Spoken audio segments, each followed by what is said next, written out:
Buenas tardes, nosotros somos el equipo 1, que está conformado por Martínez Viridiana, Martínez Yair, Ponce Alejandro, Sánchez Martín, Soto Rodrigo, Velázquez Isabel y su servidora Pérez Yuritsi. Nosotros les vamos a hablar sobre la bacteria Streptococcus pyogenes beta hemolítico. El Streptococo beta hemolítico es una bacteria gram positiva, de forma esférica y con un diámetro inferior a 2 micras. Se suele agrupar formando cadenas de 2 o más bacterias. Este se puede cultivar en medios de agar sangre, en los que crece formando colonias blancas o grises. Se le conocen unas 60 cepas, algunas de las cuales tienen una cápsula de ácido hialurónico, que es indistinguible del ácido hialurónico del tejido conjuntivo de los mamíferos. Yo les voy a hablar sobre las características del patógeno. Su nombre científico es Streptococcus pyogenes beta hemolítico. En su morfología podemos encontrar que las cepas de esta bacteria son cocos esféricos de un diámetro comprendido entre 1 y 2 milímetros.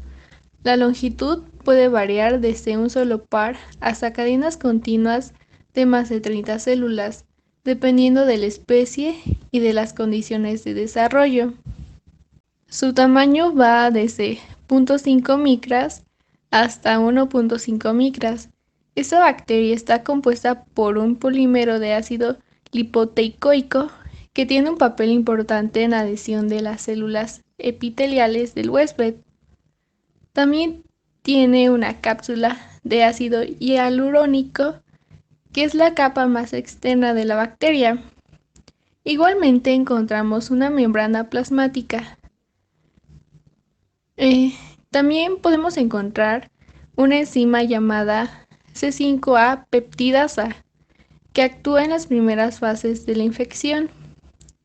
Al igual podemos encontrar una proteína M, que es el primer factor de virulencia, además de que da resistencia a la fagocitosis, y esta es citotóxica y antígena, lo que permite la clasificación del grupo en más de 80 serotipos.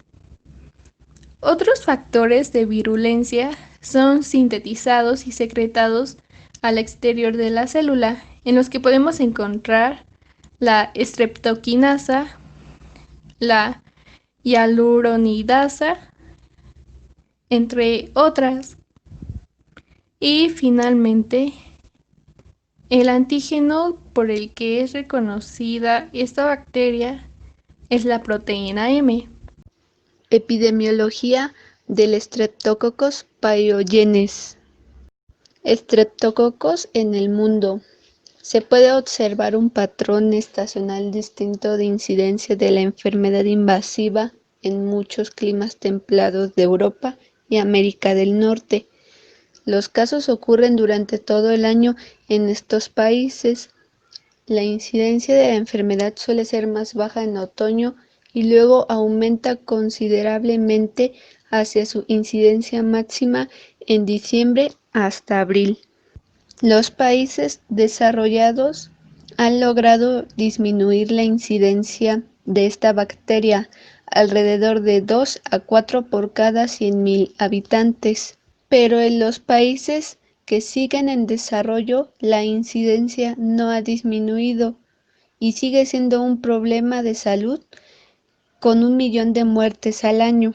La mayoría de estas muertes se deben al desarrollo de la enfermedad cardíaca reumática, que esta a su vez se derivó de una fiebre reumática, que fue una respuesta inflamatoria por la infección de este patógeno. Cabe decir que la enfermedad cardíaca reumática sigue siendo una preocupación tanto para los países que siguen en desarrollo como los ya desarrollados, solo que en estos últimos la prevalencia es menor. Numerosos estudios epidemiológicos han identificado que las tasas más altas por la infección de esta bacteria se encuentra más en hombres que en las mujeres. Las infecciones por estreptococos se pueden observar en personas de cualquier edad, aunque la prevalencia es mayor en los adultos mayores, en los bebés y en los niños. En estos últimos, esto se debe a una combinación de exposiciones múltiples, como los lugares en los que suelen estar, y también por la inmunidad del huésped. Además de que la prevalencia de la infección faríngea es más alta en los niños mayores de 3 años y se ha descrito como un peligro en los niños en la edad escolar. Estreptococos en México. En México, los cambios en la epidemiología se han relacionado estrechamente con la disponibilidad de antibióticos y la mejora en el acceso de la atención médica para precisar con oportunidad el diagnóstico de estas infecciones por la bacteria. México no es diferente a otros países que siguen en desarrollo con el caso de esta bacteria. De hecho, es muy parecido, sigue siendo un problema importante de salud de la población. Y con respecto a las enfermedades, tampoco no varía demasiado, sigue siendo las mismas, la faringitis, la fiebre reumática y la posterior enfermedad cardíaca reumática. Estreptococos en el país sigue siendo un problema de salud pública, ya que una gran parte de la población mexicana presenta esta enfermedad, o sea que están infectados, y las muertes son considerables, ya que llegan a alcanzar los miles. Esto debido a las enfermedades que causa estar infectado por este patógeno. México no es diferente a otros países que siguen en desarrollo con el caso de esta bacteria. De hecho, es muy parecido, sigue siendo un problema importante de salud de la población. Y con respecto a las enfermedades, tampoco no varía demasiado, sigue siendo las mismas, la faringitis, la fiebre reumática y la posterior enfermedad cardíaca reumática. Hablando más sobre las infecciones, se pueden presentar en personas de cualquier edad. Sin embargo, si tuviéramos que señalar al grupo con más prevalecencia, eso serían los niños. Esto debido a la combinación de diferentes y múltiples expositores a las cuales ellos se exponen, como la escuela o las guarderías. Otro grupo vulnerable, pero que no es el mayor grupo con prevalecencia, serían los adultos mayores de edad. Les voy a presentar la patogenia del Streptococcus pyogenes.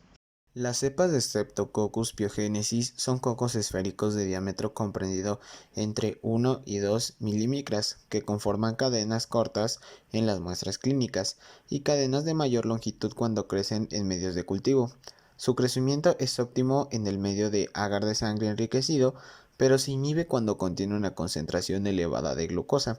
Después de las 24 horas de incubación, se observan colonias blancas de 1 a 2 milímetros con grandes zonas de beta-hemólisis.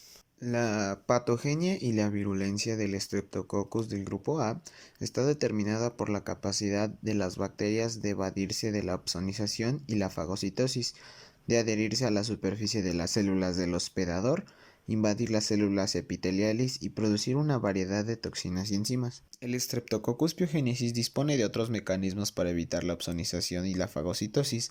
La cápsula de ácido hialurónico es poco inmunogénica e interfiere con la fagocitosis. Las proteínas M interfieren también con la fagocitosis al bloquear la unión del componente C3b del complemento, un mediador importante de la fagocitosis. C3b puede ser degradado también por el factor H, que se unen a la superficie celular de la proteína M. Las proteínas de tipo M se asemejan a ella su estructura y se hallan bajo el mismo control regulador. Estas proteínas interfieren en la fagocitosis al unirse ya sea al fragmento Fc de los anticuerpos o a la fibronectina, que bloquea la activación del complemento por ruta alternativa y reduce la cantidad de C3b unido. Por último, todas las cepas de Streptococcus pyogenesis tienen en la superficie una peptidasa de C5A. Esta serina proteasa inactiva C5A, molécula quimioatrayente de neutrófilos y fagocitos mononucleares, y protege la bacteria de una depuración precoz de los tejidos infectados.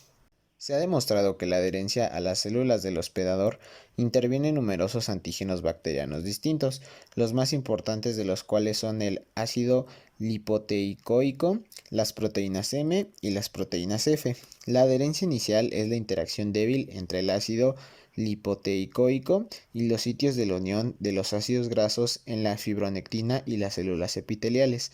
La adherencia posterior implica a la proteína M y a la proteína F y otras adhesinas que interaccionan con los receptores específicos de las células del hospedador. El Streptococcus pyogenesis puede invadir las células epiteliales, un proceso mediado por la proteína M y la proteína F, así como por otros antígenos bacterianos. Se considera que esta internalización es importante tanto para el mantenimiento de las afecciones persistentes como para la invasión de los tejidos profundos. Las características de su crecimiento son en base a que la energía se obtiene principalmente por aprovechamiento de azúcares. El crecimiento de los estreptococos tiende a ser escaso sobre un medio sólido o en caldo, a menos que sea enriquecido con sangre o líquidos tisulares. Los requerimientos nutritivos varían ampliamente entre las diferentes especies. Los patógenos humanos son más exigentes y requieren una variedad de factores de crecimiento. El crecimiento y la hemólisis se favorecen por la incubación de 10% de CO2. La mayor parte de los Streptococcus hemolíticos patógenos crece mejor a 37 grados centígrados. La mayor parte de los Streptococcus son anaeróbicamente facultativos y crecen tanto en condiciones aerobias como anaerobias. Los Peptostreptococcus son anaerobios obligados. Bueno, ahora yo les voy a hablar sobre las manifestaciones clínicas producidas por la bacteria Streptococcus pyogenes o beta hemolítico del grupo A, las cuales son muy variadas y abarcan desde faringitis hasta complicaciones más graves como la fascitis necrosante. Estas se dividen en enfermedades estreptocócicas supurativas y no supurativas. Empezando por las enfermedades supurativas, primero tenemos a la faringitis, la cual se desarrolla generalmente entre 2 y 4 días después de la exposición al patógeno. Esta tiene un inicio brusco de dolor de garganta, fiebre, malestar general y cefalea. La faringe posterior puede llegar a tener un aspecto eritematoso con presencia de exudado y puede existir una acusada linfadenopatía cervical. A pesar de estos síntomas y signos clínicos, resulta bastante difícil distinguir la faringitis estreptocócica de la faringitis vírica. El diagnóstico de certeza solo se puede conseguir mediante pruebas de laboratorio específicas. Ahora tenemos a la escarlatina, la cual es una complicación de la faringitis estreptocócica que tiene lugar cuando la cepa infecciosa es lisogenizada por un bacteriófago. En esta aparece un exantema eritematoso difuso, inicialmente en la parte superior del tórax, el cual luego se extiende a las extremidades en un plazo de 1 o 2 días desde el inicio de los síntomas clínicos de la faringitis. Esta generalmente respeta las zonas peribucal, así como las palmas de las manos y las plantas de los pies. Además, la lengua está cubierta en un primer momento de un exudado blanco amarillento y posteriormente se descama y revela una superficie roja y denudada, la cual conocemos como lengua frambuesada. El exantema se caracteriza por palidecer con la presión y observarse mejor en el abdomen y los pliegues cutáneos. Este va a desaparecer a lo largo de los 5 o 7 días siguientes y es sustituido por una descamación de la capa cutánea superficial.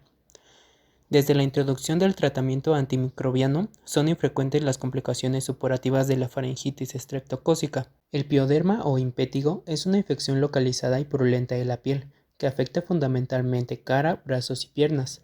La infección comienza cuando la piel se coloniza por S. piógenes tras un contacto directo con una persona o fomites infectados. Posteriormente, el microorganismo se introduce en los tejidos subcutáneos a través de algún arañazo o picadura de insecto.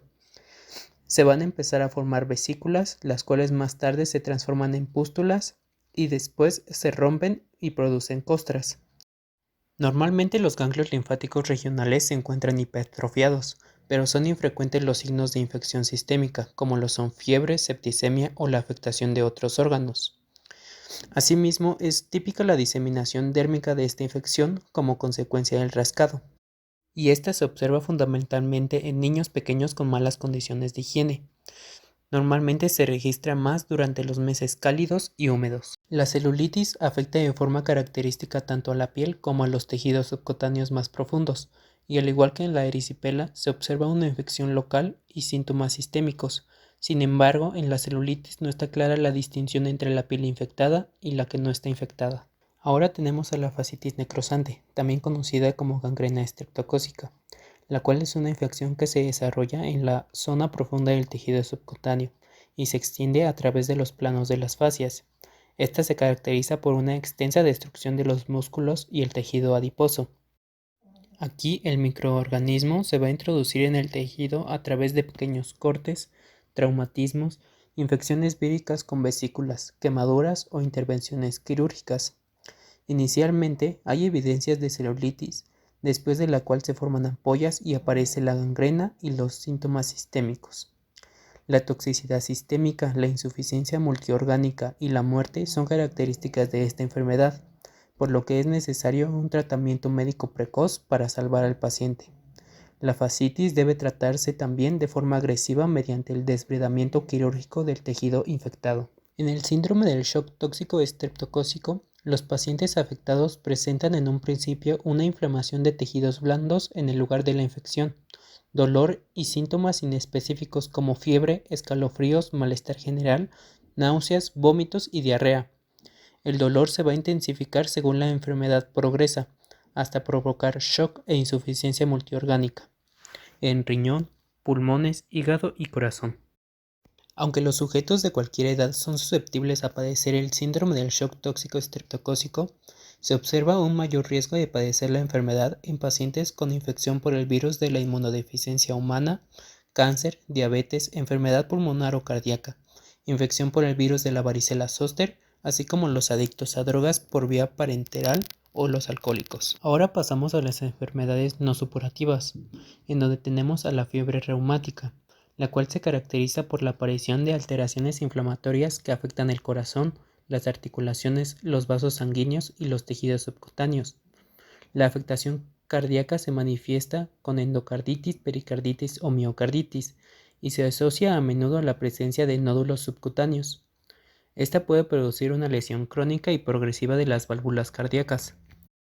Las manifestaciones articulares pueden abarcar desde artralgias hasta una artritis con afectaciones de numerosas articulaciones con un patrón migratorio, es decir, la afectación pasa de una articulación a otra.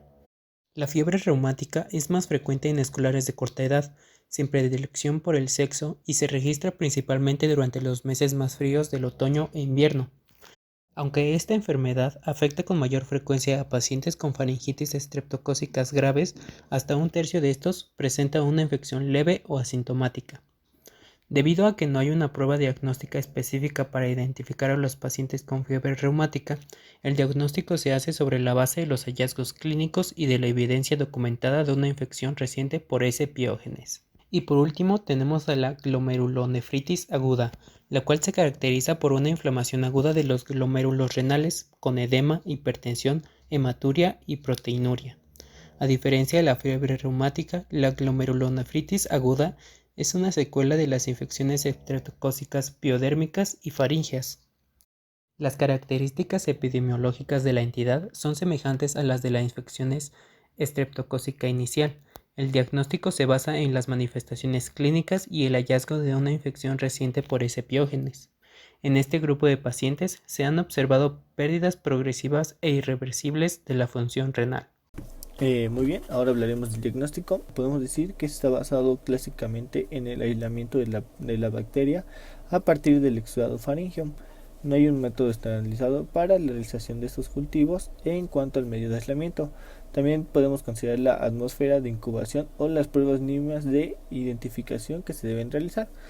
Actualmente en el mercado se encuentran demasiados reactivos que por diferentes técnicas que se empleen de inmunológicas permiten la detención del antígeno directamente de la muestra clínica. La mayoría de estas presenta buenos valores de sensibilidad y de especificidad, aportando la ventaja del resultado rápido, especialmente si se realiza en la misma consulta médica. Hay diferentes protocolos o estrategias para la atención de los pacientes con faringoamigdalitis. En cualquier caso, cada centro debe valorar el rendimiento de la técnica de detención del antígeno que se dedica a implementar, puesto que los resultados llegan a variar en función de las indicaciones y el cuidado que tengan a la obtención de la muestra. También se entiende al sobrediagnóstico del FFA estreptocoica con la siguiente prescripción innecesaria de antibióticos, muchas veces de amplio espectro del tratamiento, son acelerar la resolución de los síntomas, reducir el tiempo de contagio y prevenir las complicaciones subarantinas locales y no subarantinas. Idealmente, solo deben tratarse de los casos confirmados. También podemos decir que las escalas de valoración clínica son una buena ayuda para seleccionar a que los niños se deben practicar las técnicas de detención rápida de antígeno estreptocoico, TDR y o cultivo de muestra faringoamigdalares.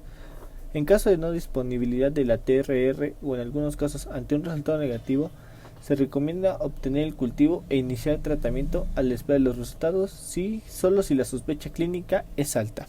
En el apartado de tratamientos encontramos en primera instancia un tratamiento de erradicación del estreptococo beta hemolítico.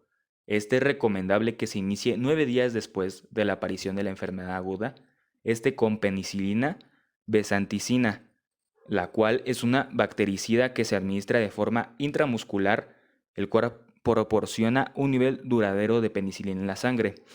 Bloquea la reparación y la síntesis de la pared bacteriana, que es la envoltura responsable de la estructura rígida de la bacteria, a la que protege de fenómenos osmóticos, y con esta pared eliminada la bacteria es vulnerable al agua exterior, además de las presiones moleculares del cuerpo humano, y de esta forma muere de forma rápida. Y bueno, se administra con 600.000 unidades en menores de 27 kilogramos y con 1.200.000 unidades en personas mayores a estos 27 kilogramos. Y existe una forma no invasora en la que puede utilizarse la penicilina oral en una dosis de 200.000 unidades que equivalen a 125 miligramos en personas menores de 27 kilogramos y 400.000 unidades que equivalen a 250 miligramos en personas mayores, y esto es cada 8 horas a 12 horas durante 10 días. En el caso de personas que son alérgicas a la penicilina, se les administra eritromicina con 500 miligramos vía oral cada 6 horas por 10 días. La eritromicina es un antibiótico macrólido que pertenece a la familia de los macrólidos.